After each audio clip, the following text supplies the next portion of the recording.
Easy guys, Dom here from CDG. So in this video we're taking a look at how I completed the 7-day survivor challenge within Dead Rising Deluxe Remaster, and if you are trying to complete it yourself but maybe struggling, hopefully I'll be able to provide you with some tips in this video. Now for those of you who have not done this yet or are not aware of it, it's a game mode that unlocks after completing overtime mode, and you have to survive for as long as possible. Obviously, the challenge is 7 days. You can survive past that if you want to. But the thing that makes this challenge so difficult is your health is slowly ticking down over time.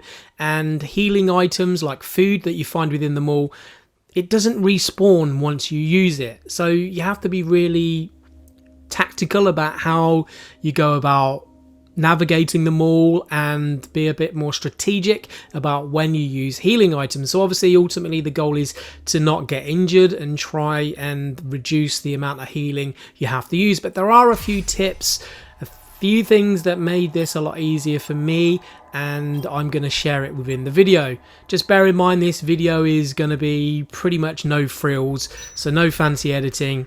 We're just going to be discussing how I did it. So you're going to start on day 1 within the security room like you pretty much do on any playthrough of any other game mode. There is a very specific route we're going to take first off though, and we're just going to take a look at the map and talk about where I go first, just to give you a heads up of what the plan ahead is in the video. So we start off in the security room. We're going to go across the roof, down into the warehouse, and then through the Paradise Plaza, picking up a few things, through the Leisure Park, up into North Plaza, where we're going to pick up a very important book, which I just pinned, and we'll talk about that a little bit later on. Then what we're going to do is run through the North Plaza, probably grab a few weapons. We're definitely going to go to Ripper's Blades to pick up a few swords, and we might even swing past the hunting shack and grab a couple of shotguns as well. Once we've finished grabbing those weapons, we're going to go down into the Wonderland Plaza, and then we're going to head up onto the 2nd floor and go to the bookshop, Sir Book-a-Lot. There's a very important book in here that we're going to grab that's going to make a massive difference to our playthrough. So there's a couple of things here that also are going to make your playthrough easier. However, you're probably going to have to do a few things to get these items. So the first thing is the real Mega Buster. This thing is handy because what's going to happen around day 3, or just probably halfway through day 3, you're going to have security forces turn up. This thing will one-shot them, and trust me, killing them in one hit is going to be really handy, because these special forces guys, they stun lock you so hard with their assault rifles, it's just crazy.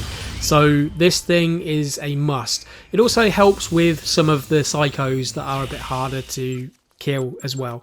Now you will get this from completing the Zombie Annihilator challenge. This is where you've got to defeat at least 53,594 zombies. Yes, that sounds nuts, but this can be done across many different saves, so it doesn't have to be done in the same game. What I did though is I just wanted to get it out of the way, so I just went down into the maintenance tunnels, grabbed the truck, and I just spent a couple of hours just driving through killing zombies while listening to a metal mix. If you want to just reset the truck, you just got to go in and out the meat processing area, which will also give you an auto save as well, and then yeah, just rinse and repeat. Just go and mow down some zombies. It can be quite therapeutic, believe it or not. So that's how you get the Mega Buster, and next up is the Laser Sword, which is again a beast of a weapon. You will get this for surviving up to day 5. Well, again, into day 6, it has to be midnight of day 5, and that will then spawn in there. Yes, you can go and pick it up after day 6 in the same playthrough. Now if you need to back out or anything, then you can go into the system settings and go into suspend mode. This will give you a exit save, but once you load back into the game, that exit save will disappear. If you do shut down your console, or you close the game down or have a power cut, anything like that, while you're playing the game, it will ruin your playthrough. Alright, so let's jump into what I do and where I go starting off. There's going to be a couple of items on the roof, just a couple of cabbages that you're going to pick up, just so you got a couple of basic healing items along the way, including a squash, and then we're going to head down into the Paradise Plaza. I turn right and go up the steps here and then jump up to run along and get an SMG that is just along the end here. This is going to be handy in case you need to shoot something at range while we're going through to the next area.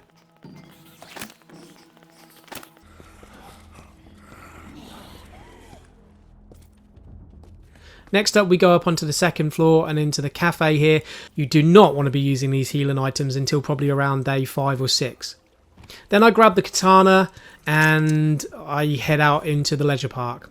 So the reason why we're not using those healing items is because we're going to get healing items off of the survivors that we find around the map and from the psychos that we fight. And also sometimes zombies will drop them when you kill certain amounts of them as well. So here we are in the North Plaza. We're here to pick up this very important book, which is in this unused room here next to the store. If we just have a look on the map here, it is, yeah, just this room here in the North Plaza.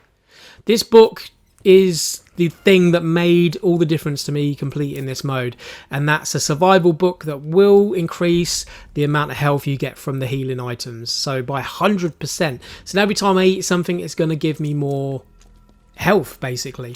But also knowing how many squares you get from each healing item is really important as well, and just not using health items too early because you are wasting them otherwise. So you want to make sure that your health is low enough before you use them, but also not too low that if you get grabbed by a zombie you're gonna die. So again, it's all about the strategy, it's about thinking about what you need to do. So now we've grabbed the shotgun from the hunting shack, we are now in Ripper's Blades. We're just going to grab a couple of swords here. You do get plenty of weapons, I will say that, within this game mode, so it's not like you're going to struggle for weapons, but it's always good to have a couple of good powerful weapons on you until we get into the Wonderland Plaza, which is where we're heading next. We're going to go up onto the second floor and we're going to go to the bookshop Sir Book-a-Lot. And the reason why we're going into the bookshop Sir Book-a-Lot is because there is a book in here that is going to increase the durability of our melee weapons. This one is, what's it called again? I forget what it's called. It's called Criminal Biology, that's the one. So this one will make edged weapons last 3 times longer basically. So you know you've got your durability, they run out. Now you'll know if the books are working on something because when you look at the icons in the top right hand corner, there's this little blue book symbol on the item you're using. That shows that it's being boosted. Now this book really come in handy because it means you can pretty much keep one decent blade for almost your whole playthrough. Now this is another thing, advancing time. So all those locations where you could usually save the game, you can't save but you can advance time. And this comes in handy because it's not always about going out there and trying to fight zombies. If you've got enough food on you, you want to try and advance time because you're not taking damage here, so the health is ticking down. Yes, you've got to keep an eye on that when you're doing this, but it's really important just to try and get to day 7 as much as possible. And that's it, really pretty much you're just going off now to be able to locate the survivors and psychos. There's usually these markers on the map which will show you that there's probably a survivor or a psycho in a specific location, and it's just finding where they're hiding. Now a couple of bonus tips here, there are going to be some really good food items within the food court area. Again, the wine which is over on the other side is like a full heal, you want to keep that until late in the game. But these ovens, you're going to get like raw meat and uncooked pizzas from killing some of these survivors, and you want to cook them because what that's going to do is it's going to increase how much health they give you. Another bonus book that you might find really handy, especially if you haven't got the Mega Buster, and that is when the security forces do show up. When you kill them, you're going to be able to grab the assault rifle off them, or you might have some weapons already. This book up here, which is called Gunslinger, increases the attack damage done by the guns, and it makes a massive difference because what's going to happen is you're going to find that the security forces, or whatever you want to call them, are going to get stunned more when you shoot them and die quicker if you're using guns that fire regular bullets rather than something like I said, the Mega Buster. So that's a really handy book. And that's it, just go off, find some survivors, kill them, grab the stuff that appears in the box. So every time they die, they're going to drop a box. And I don't know if it's necessarily random, but you usually get one health item within the boxes and sometimes some weapons. Just be very selective on what health items you use, depending on how much health you've got left. If I was to use that milk here, it's a waste because that milk will pretty much fill up all my boxes and I've wasted it. So sometimes you will get items from killing zombies, but I find that this does reduce the further along you get within the playthrough. So once you start getting into day 4, day 5, day 6 territory, the boxes being dropped by killing zombies is less. So I found towards the end of my playthrough of the 7-day survivor challenge, I was trying to avoid combat as much as possible. I was just literally avoiding the enemies and hoovering up the remaining health items. Knowing where all these healing items are is really important, and for me the thing that saved my playthrough was one orange juice that was on the bottom floor in the entrance plaza, and then once I'd got that, I just literally jumped into a store, hid in a corner for the last part of the day to complete the challenge. Hopefully you've taken some tips from this video to get you started on your 7-day survivor run. If you've got any questions, don't forget to pop them in the comments. So I'll catch you guys on another video, and thanks for watching.